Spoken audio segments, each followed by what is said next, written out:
Ya, Anda kembali di Apa Kabar Indonesia Siang bersama Ana dan juga Nadila. Pemirsa, ini sebanyak 11 jemaah haji asal Kediri, Trenggalek, dan Tulung Agung, Jawa Timur yang sempat diindikasi terpapar COVID-19 akhirnya dinyatakan negatif.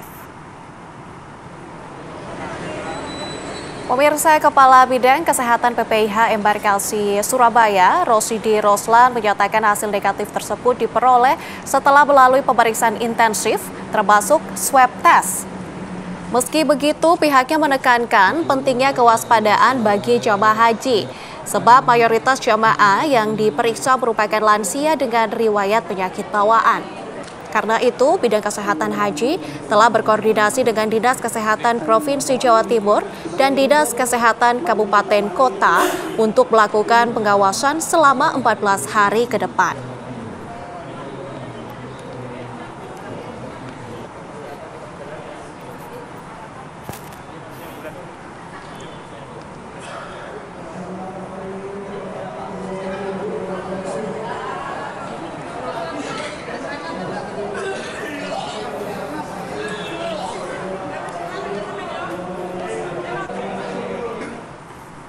Pemirsa, COVID pernah menghantui dunia di tahun 2020 hingga 2023 awal. Lantas, seperti apa kewaspadaan yang harus dilakukan untuk mencegah terjangkit COVID lagi? Kami saat ini sudah bergabung bersama dengan Bapak Rosidi Roslan yang merupakan Ketua Bidang Kesehatan PPIH Debarkasi Surabaya. Kemudian juga kami terhubung dengan Dr. Hermawan Saputra yang merupakan pengamat kesehatan yang juga Ketua Umum PPIAKMI. Selamat siang, Bapak-Bapak. Selamat siang, Mbak. Oke, kami mau ke Pak Rosidi ya terlebih dahulu. Pak Rosidi, ini informasinya ada 11 jamaah haji di Surabaya sempat dinyatakan positif COVID, tapi ini saat pemeriksaan antigen, namun dinyatakan negatif setelah menjalani pemeriksaan PCR. Ini kronologinya sebenarnya seperti apa, Pak Rosidi?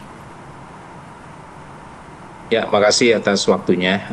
Dapat kami jelaskan bahwa memang seluruh jemaah haji yang akan ke Indonesia itu disarankan untuk pengisian SSHP ya, satu sehat hal pas gitu. Dalam rangka untuk apa? Dalam rangka untuk memperkuat pengawasan pelaku perjalanan luar negeri yang masuk ke Indonesia. Nah, salah satunya adalah kita melakukan screening suhu tubuh, kemudian kita lihat bagaimana pengamatan visual dari petugas untuk melihat ya PPLN itu yang bergejala. Kemudian yang kedua, kita juga memperkuat data surveillance kita dengan langkah deteksi dini ya sebagai bahan untuk bagaimana kita melakukan respon cepat atas kejadian yang berpotensi wabah. Dan salah satunya adalah kita ingin mendapatkan gambaran nyata kasus-kasus sehingga kita bisa melakukan respon cepat. Ya, salah satunya kita melakukan setiap PPLN pelaku perjalanan luar negeri itu yang akan ke Indonesia itu kita sarankan ya kebijakan pemerintah untuk melakukan pengisian formulir SSHP atau satu sehat health pass gitu ya. Nah, kita sudah menotifikasi kepada semua stakeholder terkait termasuk otoritas bandara, kemudian maskapai dan juga travel agents yang kita notifikasi. Kemudian kita ingatkan seluruh PPLN baik warga negara Indonesia dan warga negara asing untuk mengisi formulir SSHP itu sebelum mendarat di Juanda. Jadi setelah perjalanan dari luar negeri maksudnya seperti itu. Kemudian kita terapkan di Bandara Internasional Juanda, di Terminal Kedatangan Internasional juga untuk menyambut kedatangan jemaah haji tahun 2025 ini. Karena jemaah haji juga saat pulang juga berasal dari luar negeri. Nah, memang kalau kita lihat ada perlakuan khusus jemaah haji ya, semua proses dilakukan di asrama haji. Jadi alurnya yang pertama kita jemaah haji itu mengisi SSHP sebelum terbang ke Indonesia, kemudian ketika pengisian itu kan ada barcode-nya, nanti dikumpulkan melalui tenaga kesehatan haji Indonesia. Kemudian di bandara ya tidak masuk terminal langsung. Jadi langsung diangkut ke asrama haji oleh bus kita ya, bus Kemenak. Kemudian sehingga proses jemaah haji itu kita lakukan di thermal scanner ya, pengamatan visual, dan juga ada scan barcode yang akan kita lakukan di asrama haji. Nah, lalu bagaimana kita lihat ya, yang bergejala atau seperti apa di SHP itu kan ada, kalau dia bergejala itu ada merah ya. Kalau pas di scan barcode-nya itu nanti kan ada merah, misalnya ada yang orange, ada yang kuning, dan kemudian ada juga yang hijau. Nah, biasanya kalau yang merah itu artinya bergejala. Nah, nanti kita lihat ada beberapa jemaah haji yang kita scan itu warnanya merah. Nah, itu akan kita lihat ya, kita scan, kemudian kita swab ya, artinya kita ambil sampelnya, kita swab. Nah, semua jemaah haji yang kita swab itu semuanya hasilnya negatif ya, termasuk nanti dari jemaah haji yang 11 jemaah haji itu ya yang dinyatakan kemarin itu kan ada indikasi COVID gitu ya.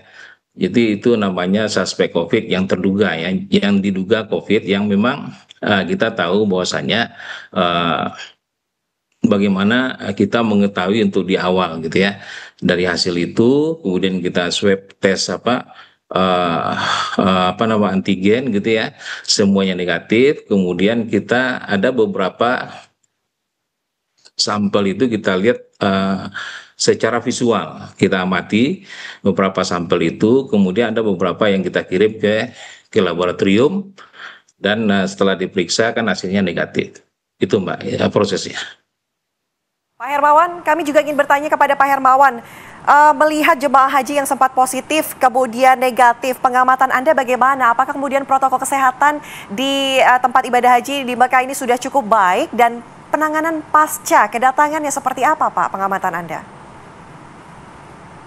Baik, terima kasih Mbak Ana. Jadi setelah kita dilanda pandemi COVID ya, periode 2020 hingga 2022 yang lalu, dunia itu tetap waspada terhadap COVID.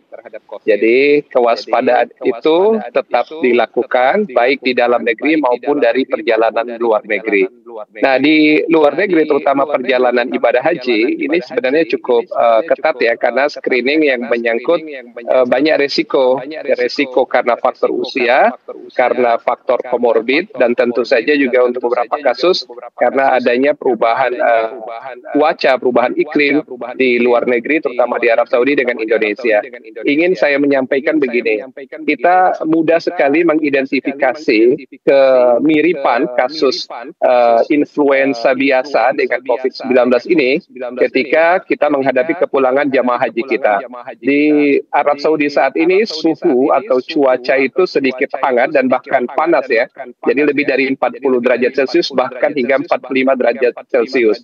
Jadi ketika Arab Saudi yang cuacanya demikian, setelah prosesi haji yang berlangsung beberapa minggu, sekembalinya dari luar negeri itu mengalami perubahan suhu dan cuaca. Apalagi intensitas fisik dari ibadah haji itu cukup menguras tenaga, maka terjadi perubahan cuaca dan juga transisi fisiologi, itu akan menyebabkan terjadi penurunan daya tahan. Dan kasus yang paling mudah itu akan ada batuk, pilek, bersin, demam, dan pada akhirnya ini yang disebut sebagai ILI, influenza-like illness kita menyebutnya. Dan ciri khas ini mirip sekali dengan COVID. Nah, oleh karena itu tetap ada kewaspadaan lebih, baik oleh jamaah maupun oleh pemerintah sendiri. Kenapa? Karena ini menyangkut penyelamatan nyawa, penyelamatan jiwa, tentu karena faktor usia, dan memang mayoritas usia jamaah haji kita kan cukup lansia ya, dan juga tentu berkaitan juga dengan komorbid, mungkin kan ada resiko hipertensi, diabetes, dan bahkan penyakit lain seperti jantung koroner. Itu sebabnya tetap diperlukan pemeriksaan kesehatan, baik di puskesmas, klinik, maupun vaskes lain, sepulang dari ibadah haji dan setelah ada di Indonesia. Apalagi yang oleh embarkasi melalui pemeriksaan di pintu gerbang masuk dari luar negeri, itu diindikasi adanya demam dan juga seperti tadi ya, influenza-like illness yang kewaspadaan penting. Nanti tinggal pemeriksaan seperti tes PCR yang membuktikan bahwa memang jamaah kita aman dari COVID. Dan ini bukan kekhawatiran yang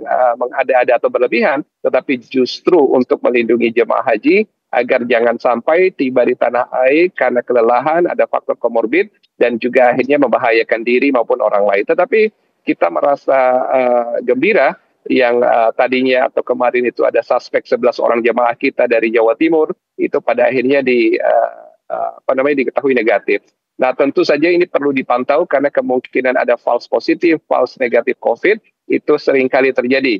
Sebagaimana masa inkubasi dengan juga waktu terpapar dengan waktu testing yang belum tentu bisa kita pastikan penegakan diagnosis secara utuh, Mbak Ana dan juga Mbak Nadila.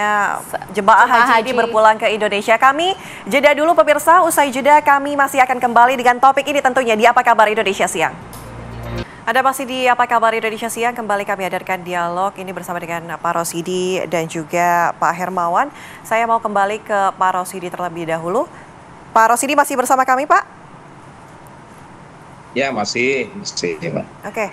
Pak Rosidi, mungkin singkat saja, sistem pengawasan kesehatan pasca kepulangan para jemaah haji dan juga keluarganya, karena ada karantina 14 hari ini jika diperlukan, seperti apa, Pak?